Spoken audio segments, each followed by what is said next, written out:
Yes, we're live from Qatar ahead of this afternoon's 2022 World Cup draw on talkSPORT. It's a massive one today on Drive because back at talkSPORT Towers, Andy Goldstein has the former England striker Darren Bent alongside him. Andy, Benty, both of you, I know you're excited, but Benty, just how excited? Yeah, really excited. I mean, I love World Cup football and certainly the draw because, I mean, you look at bar Italy, you look at some of the teams that are there. And what I like about the World Cup, as you said, is just the teams coming from all over the world. You know what I mean? Different styles of football, different tempos. I mean, it's fantastic. Honestly, I'm so excited about the draw. And having pot one with so much talent in it, I like that they spread it out. So I think that you're not going to see maybe in the group stage. You might do, but there's more chance of seeing a lot of the big heads get through. So, yeah, I'm excited.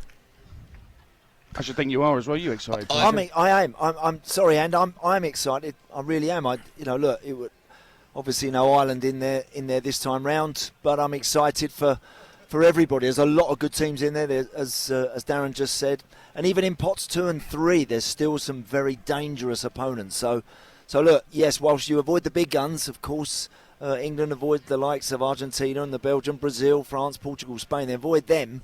But there's still some serious teams and some big games that they've got to combat. I'm also excited this end as well. And if you were in the studio, that would be confirmed, because if you listen to the Sports Bar, and I used to do it back in the day, you'll know and you'll hear there's absolutely no research put together whatsoever on that show. I must have about 18 reams of paper in front of me with facts and figures. And you know what's great is when you're gonna talk, Adrian, a bit later on about how the draw's going to work and the fact we can only meet one European team or maybe two if it's England and another, and one team from South America, etc. There's a lot of detail involved, but me and Benty this afternoon will pick in what teams we'd like to have or what countries we'd like to have in our groups and what one we want to avoid. And when you start talking about the nations that you want to avoid and what nations you want to maybe perhaps meet at the latter stages, and you see the big game players that are involved in it, it really is the greatest competition, not just in world football, but in the world. I don't think anything comes close to a World Cup, does it? No, I agree with you. And you know what, when you're talking about who you want to avoid, the difference now, Benty, with England is that you want to avoid them because you're bored of playing them. So Germany in Nations League, played them in the Euros, do a bit too... It's not because you're scared of them anymore, because England actually are serious contenders. We're in pot 1. I mean, that in itself says it all, doesn't it? It certainly does, as you said there, and that shows kind of how far England have come, because I think a lot of other teams will be looking at England, and although I don't make them the favourites, a lot of other teams will be looking at England thinking with the talent that they've got, some of the players that they've got that are playing at the top end, I'm talking about Premier League, competing for Champions Leagues, Premier Leagues, do you know what I mean, being stars for England. I think a lot of the bigger pot 1 teams will be looking at England thinking, they could go all the way, and I think they can. I mean, Brazil would still be my favourites, but England, they're to be feared, I think. Today is, of course, absolutely huge. We are bringing you the 2022 World Cup draw live on Drive. It's me, Andy Goldstein, Adrian Durham, former England international Darren Bent, and the former Republic of Ireland international Andy Townsend. The draw's coming up in the next hour, so we're going to build up to that. And one of the things we should be doing, actually, is have a look at England's route to Qatar. So let me ask Andy Townsend, were we tested at all in the group stages, Andy, do you think? I actually think that I never for 1 second got any vibe that England were going to struggle with regards to qualification. I mean, and I think that's been that way pretty much, Andy, now for a long time. I think that most of those qualifiers are, in fact, they can be quite ordinary, quite boring games because you just know England are far superior.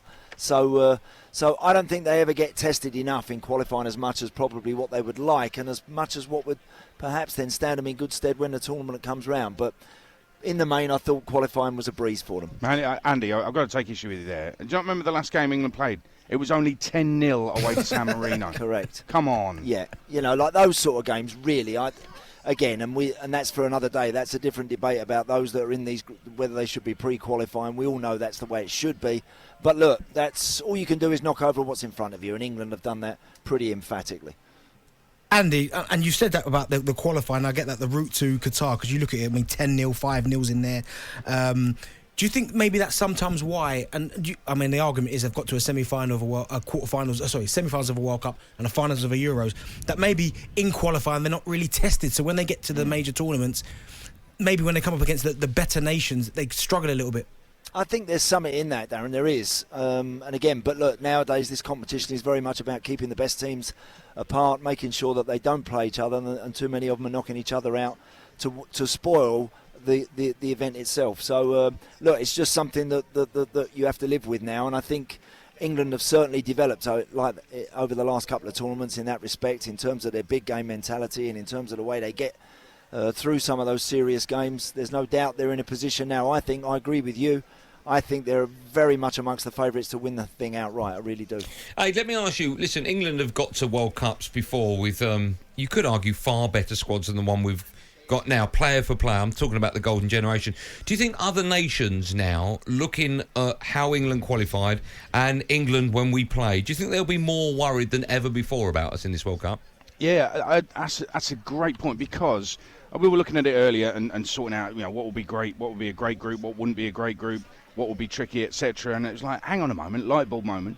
They're actually all going to be scared of England as well, because they know how England are progressing, and you could see it there. Southgate comes in, semi-final, then you get to a final. They only lose the final on penalties. And sure, the critical analysis of it is absolutely necessary. I heard Simon Jordan on talkSPORT talking about how he made mistakes, Southgate, in game against Croatia. I totally agree with what Simon said. He also said probably should have gone for it after scoring an early goal against Italy. We've all got opinions on all of that, but there's little doubt overall, when you take an overview, England are progressing. I think other nations are looking at England, I wouldn't say necessarily scared, but they know that England are definitely contenders. They're serious contenders, whereas before we'd go to a tournament and just completely fold. Now, I don't think anybody believes England will do that anymore. I think in qualifying, just very quickly, there were a couple of things I wanted to point out. Marcus Rashford didn't play a minute of England qualifying for this World Cup, which I think is extraordinary. It's an extraordinary fact. The other one, Harry Maguire. I think everybody knows I'm a Harry Maguire fan. I've got a T-shirt with Harry Maguire on. That's how much of a fan I am. He was England's second top scorer in qualifying with 4. He was the 5th top scorer in the whole group, which I find extraordinary, and he's now England's highest scoring defender ever. So he gets a lot of criticism. Hat off to Harry Maguire for England. Brilliant. Andy, let me ask you, you of course have played at 2 World Cups, been captain at 1, I think I'm right in saying. What's it like for the players on a day like this? Did you all get together and watch the draw, or did you text each other? What happened? I can't remember, Andy. I don't know where I was yesterday. Never mind where I was 30 years ago. No, honestly, I don't think we most certainly didn't all get together. It wasn't like that. Often these draws, I think, historically have always been done around Christmas time. I'm not sure. I think for other tournaments, and you're in the thick of matches for your club, so you're not able to sort of get together and maybe make something more of an event like this. But it's something that is very exciting for all the players, because you've worked so hard to get to this position, to this point. It's been 2 years. It's been a slog. It's been some easy games. It's been some tough ones for teams. It's been tough. So when you get to tonight and your name's in the hat and you're waiting for it to come out, it is genuinely very exciting. For us back in 1990, we came out with England, Holland, as well as Egypt.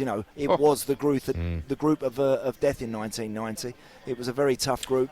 But nonetheless, it whets the appetite and it makes you really excited. OK, well, we could be in another group of death. The draw for the World Cup is happening in just over an hour's time. You'll hear it unfold live right here on Drive. In fact, when we come back, Adrian Durham will get his calculator out and explain exactly how things are going to work. Do not go anywhere. If you have plans this afternoon, cancel them. This is Drive on talkSPORT with We Buy Any Car. Don't part exchange, get money off your next car.